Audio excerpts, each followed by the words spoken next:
va s'attaquer à la résolution d'inéquations avec des polynômes du second degré. Donc je vous ai posé deux inéquations ici.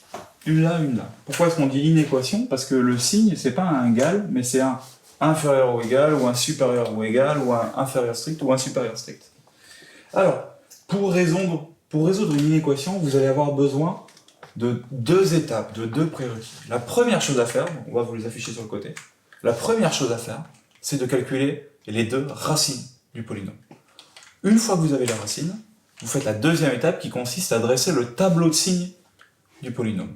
C'est seulement une fois que vous avez le tableau de signes, puisque vous êtes en train de gérer une inéquation, donc en fait vous voulez travailler sur un tableau de signes. C'est seulement une fois que vous avez le tableau de signes que vous êtes capable de répondre à la question. Allez, je vous fais apparaître les racines et le tableau de signes pour chacun des deux polynômes. Une fois que vous avez vos deux tableaux de signes, il n'y a rien de plus simple. Alors, pour mémoire, comment est-ce que ça se lit un tableau de signes? On sait que quand x va de moins l'infini à moins 2, ce polynôme-là, il est positif. Quand x vaut 2, ce polynôme-là, il est égal à 0. Quand x est compris entre moins 2 et 1, le polynôme, il est négatif. Et quand x est compris entre 1 et plus l'infini, le polynôme, il est positif. Très bien. Moi, je veux savoir quand est-ce que mon polynôme, il est strictement supérieur à 0. Donc, en regardant ce tableau, je me rends compte que la zone où mon polynôme, il est strictement inférieur à 0, c'est celle-là. Ça, c'est la zone qui nous intéresse. Donc, je veux que mon ensemble de solutions, il parte de moins 2 et il aille jusqu'à 1, parce que c'est ici que j'ai mon polynôme qui est négatif. Donc je sais qu'il va partir de moins 2 et il va aller jusqu'à 1. La question qu'on peut se poser, c'est est-ce que je veux avoir moins 2 et 1 dans mon polynôme? C'est-à-dire, est-ce que je vais les écrire comme ça, les bornes? Ou est-ce que je vais les écrire plutôt comme ça? Alors, moi, je veux que ça soit strictement supérieur à 0. C'est-à-dire que je ne veux surtout pas que mon polynôme puisse prendre la valeur 0. Or, je me rends compte que mon polynôme f de x, il prend 0 comme valeur en moins 2 et en 1. Donc, est-ce que j'ai envie de garder moins 2 et 1? Non, parce que je veux pas que mon polynôme puisse avoir la valeur 0. Du coup, les bornes, elles vont dire, en fait, moins 2 et 1, j'en veux pas. Donc je les mets vers l'extérieur. Et hop, je peux encadrer.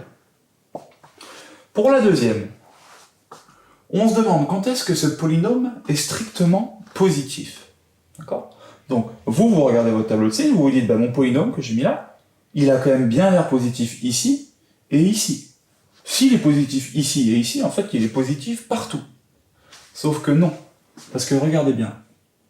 Nous, on veut un polynôme qui soit strictement positif. C'est-à-dire que sa valeur n'a pas le droit de prendre 0. Donc, on voit que f de x, ici, pour x égale 1, il vaut 0. Or, on ne veut pas qu'il vaille 0. Du coup, il va absolument falloir exclure 1 de notre résultat. Donc, notre solution, ça va être cet intervalle et cet intervalle-là. D'accord? Sans la valeur 1 au milieu. Donc, comment est-ce qu'on l'écrit? Ma solution, c'est... J'ai deux intervalles que je veux réunir. Du coup, je vais utiliser le signe union.